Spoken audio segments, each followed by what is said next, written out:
साकेत में प्रवेश पाना है तो सिय राम मैं सब जग जानी, करऊं प्रणाम जोरी जुग पानी। वृंदावन में प्रवेश पाना है तो चिद चिद लक्षणम सर्वम राधा कृष्णमयम जगत, चेतन चेतन सब राधा कृष्ण ही है। सर्वान वस्तुतया निरीक्ष परम स्वाराध्य बुद्धिर्मम, मेरे राधा वल्लभ लाल ही सब रूपों में विराजमान है। अगर ये वृत्ति नहीं आई तो प्रहलाद जी कह रहे भगवान को प्रसन्न कर लेना बड़ा कठिन हो जाएगा। भगवान को प्रसन्न करने के लिए कोई विशेष प्रयास की जरूरत नहीं है, कुछ साधन बता रहे हैं। गुरुदेव भगवान का आश्रय ले लेना, अर्थात गुरु का वर्ण कर लेना, प्रेम पूर्वक गुरुदेव के चरणों की सेवा करना, अपने को जैसे भगवान रह रहे हैं उसमें रख रहे हैं उसमें हमें राजी रहना। जोई जोई प्यारो करे सोई मोहि भावे, जैसी परिस्थिति है जैसी स्थिति है हम राजी हैं। संतुष्टायेन केनवा जथा लाभ संतोष सदा काहू सो कछु न चाहोगो, ये भगवान के प्रसन्न करने के लिए साधन है। पहला गुरुदेव का आश्रय लेकर प्रेम पूर्वक उनकी सेवा, दूसरा है जैसे भगवान तुम्हें रख रहे हैं तुम्हारे लिए स्थिति बिल्कुल ठीक है, भगवान से पास होकर वो स्थिति आई, भले भयावह है, भले दुखद है, भले अव्यवस्था है, लेकिन पक्का मान लेना अगर आप उसमें राजी हो गए और नाम जप किए तो उसी स्थिति से आप भगवत प्राप्त महात्मा हो जाएंगे।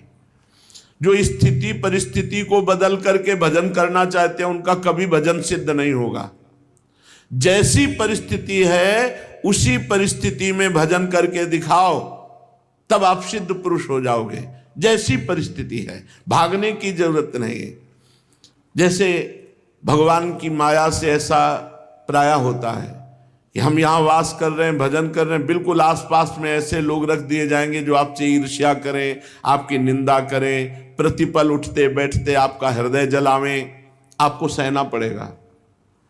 अगर आप सोचते हैं स्थान परिवर्तन करने से तो फिर स्थिति नहीं आएगी। भगवान ने वो परिस्थिति दी है जिससे आप परिपक्व महात्मा बन जाए, परिपक्व साधक बन जाए। इसलिए भागो मत किसी परिस्थिति से, उसी परिस्थिति में डट कर भजन करो। श्री प्रहलाद जी कह रहे हैं जैसी भगवान ने स्थिति परिस्थिति दी है उसी परिस्थिति में खूब भजन करो, परिस्थिति बदलने की कामना मत करो। और भगवान की शरण में होकर भगवान की खूब चर्चा सुनो। भगवत प्रेमी महात्माओं के संग से ये सहज में मिलती है भगवत चर्चा, क्योंकि उनका स्वभाव होता है, उनका व्यसन होता है, उनका नशा होता है भगवत चर्चा करना।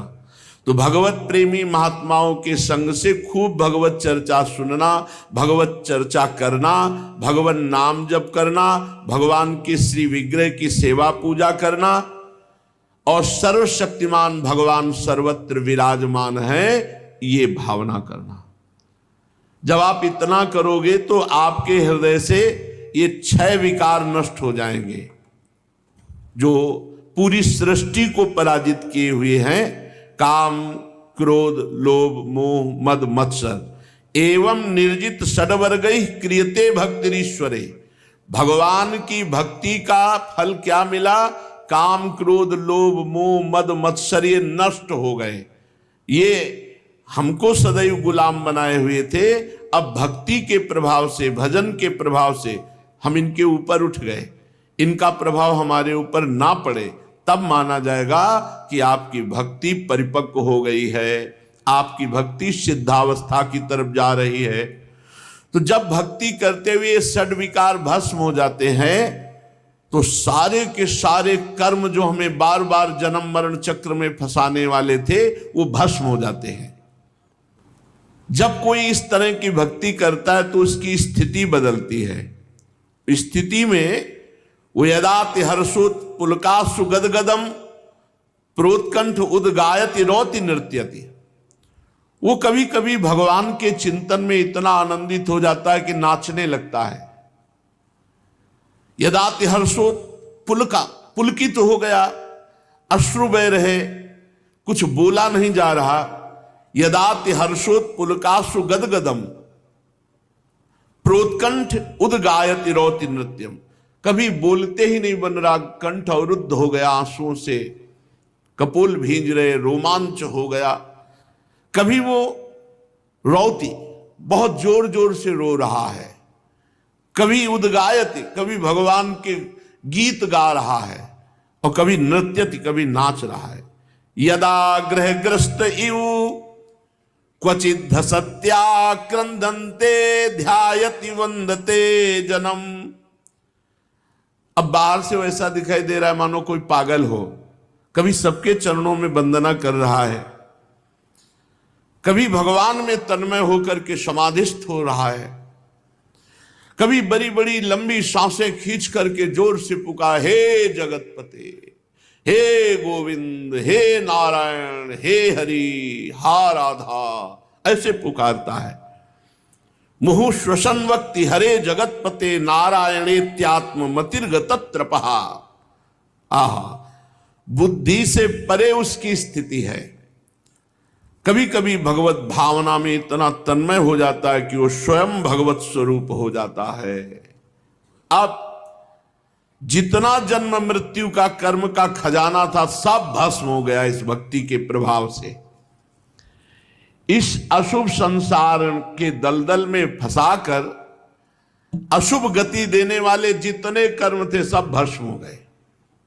इसी को विद्वान पुरुष ब्रह्म प्राप्ति कहते हैं, इसी को निर्वाण सुख कहते हैं, इसी को भगवत प्राप्ति कहते हैं। क्या?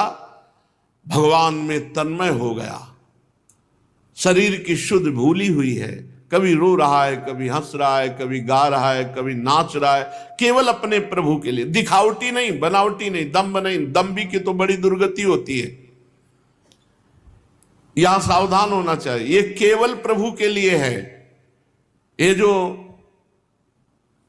नाचना है ये भगवान के लिए तो अमृतमय है और भोगों के लिए मृत है। नाचत अति रसाल ताल न शोभित प्रीति बिनु जनु बींधे जंजाल श्री हरिवंश कृपा बिना। बोले नाच रहे लेकिन लक्ष्य प्रिया प्रीतम की प्राप्ति या उनकी प्रसन्नता नहीं, आपस में एक दूसरा रजोगुणात्मक नृत्य। रजोगुणात्मक नृत्य एक होता है भागवतिक नृत्य। भागवतिक नृत्य में आंसू बह रहे, प्रभु सामने, उनके लिए वो नाच रहा है। और जो रजोगुणात्मक नृत्य है ना, ये भोगों में फंसाने वाला है। साधक भगवत मार्ग में चलता है, वो कामादि दोषों से ग्रसित होकर पूर्व संस्कारवश फिसल जाए तो भगवान उसे बचाते हैं और भगवान उसको कृपा करके आगे बढ़ाते हैं। लेकिन जो जानबूझकर नौटंकी नाटक दिखा करके और फिर भोगों का खेल खेलते हैं, इनकी बड़ी दुर्गति होती। एक होती विवशता पूर्वक आचरण बिगड़ जाना और एक होता जानबूझ करके आचरण गलत करना। ये जानबूझकर जो आचरण गलत किए जाते हैं, इनसे बड़ी दुर्गति होती है। तो इसलिए कोई बनावटी रोए ना, बनावटी नाचे ना, बनावटी ये कोई दंभ ना करे, क्योंकि ये दंभ जो है ना, ये कभी कभी सम्मान प्राप्ति के लिए, किसी को ये दिखाने के लिए कि हम बड़े भगत हैं, किसी को लुभायमान करने के लिए, ये सब नहीं, ये केवल प्रभु के लिए है। इसीलिए हम कहते हैं कि नाचना है तो अपने कमरे में पहले दरवाजा बंद करो, फिर पर्दा लगाओ, कोई देख ना पावे कि तुम नाच रहे हो, और फिर नाचो अपने ठाकुर के सामने, फिर रो ठाकुर जी को गले लगाकर। देखो तो आनंद का स्वरूप क्या होता है। बोले नाचत अति रसाल ताल न शोभित प्रीति बिनु जन बींधे जंजाल। ऐसा लगता है जैसे जाल में फंस गए उसे छुड़ा रहे हो, ऐसा नहीं। बहुत सावधान, दंभ नाटक नहीं करना चाहिए, दंभ नाटक नहीं करना। समाज को दिखाने के लिए नृत्य, कोई तुम नृत्यांगना हो, प्रभु के लिए नाच। अगर नाच रहे हो तो सिर्फ सामने गोविंद हो, सामने प्रिया प्रीतम हो, इधर उधर दृष्टि ना हो, किसी अन्य को दिखाने के लिए नहीं। हे असुर कुमारो, हे मित्रों, तुम सबके हृदय में भगवान विराजमान है। भगवान का भजन करने में कोई परिश्रम नहीं है। अभ्यास ना होने के कारण नाम में मन नहीं लगता। अगर आप अभ्यास कर लें तो बहुत मीठा नाम है और ये स्वयं पकड़ लेता है। कुछ दिन आप जपो, फिर नाम आपको पकड़ लेगा। और वृंदावन में तो ये बात बहुत जल्दी सिद्ध हो जाती है। यहाँ फिरे स्वार्थ आपने और भजन गए फिरे बाह, यहां भजन पकड़ लेता है। वृंदावन में स्वार्थो उलट भजन हुए जात, यह बड़ा दिव्य धाम है। पहले आप भजन पकड़ो फिर आपको भजन पकड़ लेगा।